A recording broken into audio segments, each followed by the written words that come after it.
Como si la especie humana no tuviéramos suficientes problemas, la salud mental, un tema del que se habla poco, pero nos afecta cada día más, no está en las mesas de discusión pública.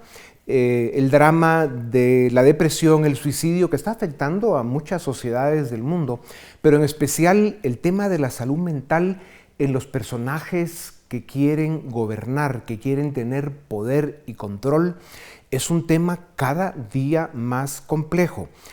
Vamos a hablar del perfil psicológico de los que se atreven a aspirar a posiciones de poder. Y para hablar de esto tengo el gusto de presentarles a Juan Ignacio Ardón. Él es psicólogo clínico, experto en temas de comunicación, tiene un máster en filosofía objetivista y luego, pues como digo, es un experto en el comportamiento humano, comunicación estratégica y comunicación objetiva. Es catedrático universitario, ejerce su propia práctica y ha sido sujeto de múltiples reconocimientos. Juan Ignacio, bienvenido a Razón de Estado. Cuéntanos brevemente, para empezar, ¿por qué es tan importante ponerle atención a ese perfil psicológico que están demostrando cada vez más políticos, cada vez más gobernantes, que están destruyendo naciones, oprimiendo pueblos y acabando con el futuro de buenas partes del planeta?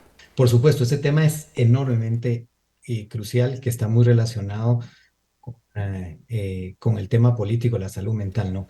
Obviamente, lo que nosotros tenemos que estar pendientes y claramente es identificar el perfil del dictador y cómo funciona un ser humano que va escalando a un nivel que puede llegar a destruir sociedades. Un sujeto así es un sujeto que en su mente va creyendo, va pensando que su conciencia está por encima de la existencia. Y cuando hablo de existencia me refiero por encima de las leyes, por encima de los acuerdos, por encima de la democracia, por encima de los demás. Pero hay que recordar algo muy importante. Yo diría que no hay dictador sin su falseador. ¿Qué quiere decir eso? La diferencia entre un dictador pequeñito o un enorme va a radicar en la cantidad de personas que tiene alrededor que lo falsean. Y cuando hablo de falsear, significa que están constantemente haciéndole creer y le hacen sentir que tiene la razón, porque es una persona, imagínense qué peligroso, que cree que la verdad es de acuerdo a lo que siente, la verdad es de acuerdo a sus creencias, que la verdad o los hechos son lo que él considera que son. Claro. Entonces, una persona así en el poder puede ser peligroso. Cuando uno recuerda a los sociópatas asesinos de la historia, que incluso cometieron actos de genocidio y pues, borraron millones de seres humanos del planeta, pero vengamos a épocas contemporáneas y pensemos en nombres como Putin, Xi, el loquito del Corea del Norte, o gente que está más cercana como los señores que han tenido a Cuba en la esclavitud desde hace ya cerca de 60 años, en Nicaragua con Ortega o Venezuela primero con Chávez y ahora con Maduro. Esos son sociópatas, gente enferma que bueno, está a la vista todo lo que están haciendo, ¿no? Pero también hay gobernantes en otros países de América Latina, por ejemplo, un AMLO, un Lula, un Evo Morales, un Correa, la gente que está más al sur, en América del Sur, están destruyendo naciones y todo por ambición de poder a cualquier costo y con una serie de síntomas sociópatas que son peligrosos. ¿Qué hacen los pueblos para enfrentar ese perfil psicológico de sus gobernantes? Justamente el término preciso, muy bien, es la sociopatía que significa que es una enfermedad hacia lo social. Eso significa que justamente lo que hablábamos, se consideran personas que están por encima de todos los acuerdos sociales. Entonces, a la hora de llegar al poder, ellos se convierten en la ley, ellos se convierten en la realidad, digamos así. Ahora, ¿cómo nosotros logramos que esto se frene o que esto no siga su curso de una manera tan trágica? Es que nosotros también debemos identificar el perfil y abogar por el perfil de aquellos que hacen grande a un sociópata, que lo validan a un sociópata. Por eso es importante eso. De hecho, como lo hemos visto en el ámbito del proceso de desarrollo, de nutrición de una mente así, tiene que ver con las personas alrededor o con las creencias de los pueblos, de los sujetos, que, que sí caen en la trampa de pensar que un país lo va a salvar alguien y no lo va a salvar un sistema, sino que lo va a salvar una superpersona, una superconciencia, un superhéroe.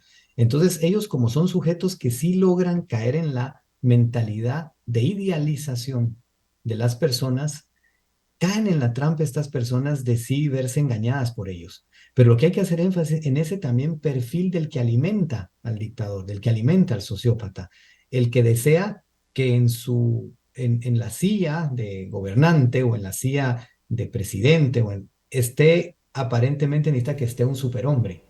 Y no estamos haciendo énfasis en recordarles que necesitamos un supersistema, que Claro, sabemos cuál es. claro. Juan Ignacio, ¿qué opinas de esta otra dimensión que afecta enormemente lo que estás describiendo? Y para quedarnos solo en el continente americano, de Washington a la Tierra de Fuego, pues vemos este perfil psicológico en políticos, en gobernantes o aspirantes a gobernantes, ya sea por primera o por segunda o por tercera vez. Con el tema de las redes sociales, lo fácil que es engañar a la gente, lo fácil que es manipular la verdad, lo fácil que es separar a la sociedad en burbujas en la que cada grupo tiene sus propios datos y eso imposibilita el que nos podamos poner de acuerdo o lograr consensos mínimos suficientes para primero identificar un problema y luego buscarle solución. ¿Cómo enfrenta las sociedades en esta época estas dinámicas tan complejas con este creciente número de sociópatas aspirando al poder? Claro, nosotros debemos de recordar que las redes sociales son una extensión nuestra, ¿no? Son una herramienta que debemos también utilizar para hacer la competencia a estas personas. ¿Cómo? Contribuyendo en que nos informemos sobre cómo funciona la mente de una persona así, y no solo eso, sino que también uno se cuestione, que pongamos información, etcétera, de cuestionarse lo que implica y qué le está pasando a uno cuando uno empieza a imaginarse, sí, esto lo resuelve un dictador, o sí es lo correcto que tengamos a alguien ahí. Y es entender el proceso de manipulación que generan a través de las redes sociales, que es ubicarse en una zona donde ellos siempre, de hecho, la estrategia más común de un sociópata es dividir una población, generar un enemigo, ponerle a ese enemigo un poder enorme y el único salvador va a ser él. Estás describiendo cabal el drama que vive América Latina, pero en un mensaje final que nos quedan ya 15 segundos, ¿qué le recomendarías tú a los ciudadanos de América Latina para enfrentar esta dinámica?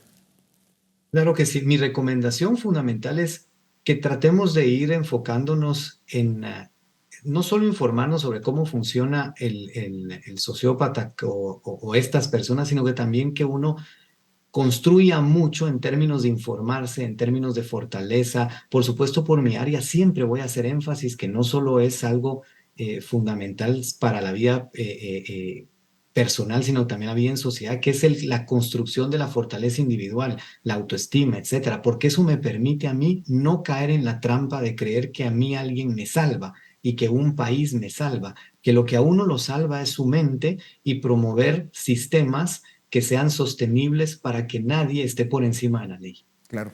Pues Juan Y Ignacio, es, muchas gracias. Es importantísimo el que tú y profesionales de tu campo tengan cada vez más acceso a los micrófonos y a las tribunas para que podamos discutir ese tema con más amplitud y profundidad, porque sin duda alguna este fenómeno representa una amenaza para la especie humana. Gracias por tu tiempo, Juan Ignacio.